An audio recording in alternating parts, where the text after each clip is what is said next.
సంతోషమంతా రెక్కలుగా రివ్వంటూ ఎగిరే పక్షులుగా ఆకాశమంతా ఆటాడుకుంటూ ఉన్నారు సరదాగా.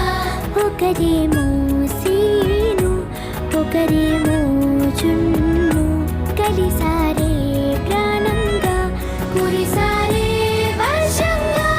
పాటేమో సీను ఆటేమో చున్ను ఒకటై ఎదిగారే మధురంగా.